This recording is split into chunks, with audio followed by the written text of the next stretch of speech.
తాను ప్రభు దగ్గర నువ్వు దేవుని కుమారుడివే కదా. నేను ఇంటికి వెళ్ళి చదవండి, మత్తయి సువార్త 4వ అధ్యాయంలో ఉంటుంది.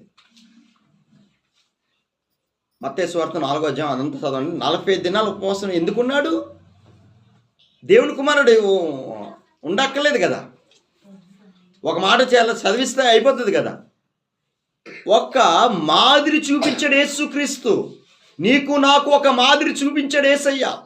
నేను ఇలా జీవించాను, మీరు కూడా ఇలాగ జీవించాలని ఒక మాదిరి చూపించాడు. ఈ 4 సువార్తలో, మత్తయి సువార్త, మార్కు సువార్త, లూకా సువార్త, యోహాను సువార్త, ఈ 4 సువార్తలు మీరు చదువుతప్పుడు పరిశుద్ధాత్మ దేవుడు ఆత్మ బలముతో, ఆత్మ పూర్ణుడిగా, ఆత్మ బలముతో యేసుక్రీస్తు ఈ లోకంలో ఆయన నడిచాడు కాబట్టి మరణాన్ని జయించాడు ఆయన. ఓ మరణమా, నీ ముల్లెక్కడా? ఈ పాపము ముళ్ళుని ఇరగదీశాడు ఆయన. మన ప్రభువైన యేసుక్రీస్తు ద్వారా అత్యధికమైన విజయాన్ని యేసుక్రీస్తు మనకు అనుగ్రహించాడు.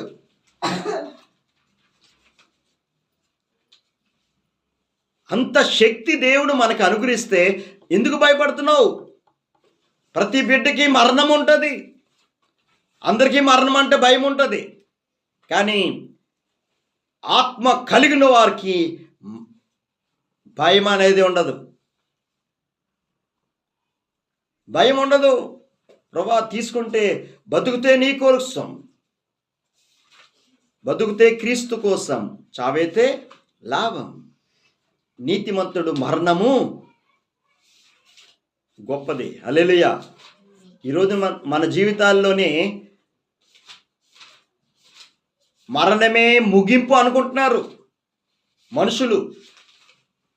అరే మరణం అయిపోయిందిరా, ఇంక ముగింపు అయిపోయిందా అని మనుషులు అనుకుంటున్నారు. అది కాదు, మరణమే ముగింపు కాదు. మరణించిన తర్వాత అసలైన ప్రారంభం అది.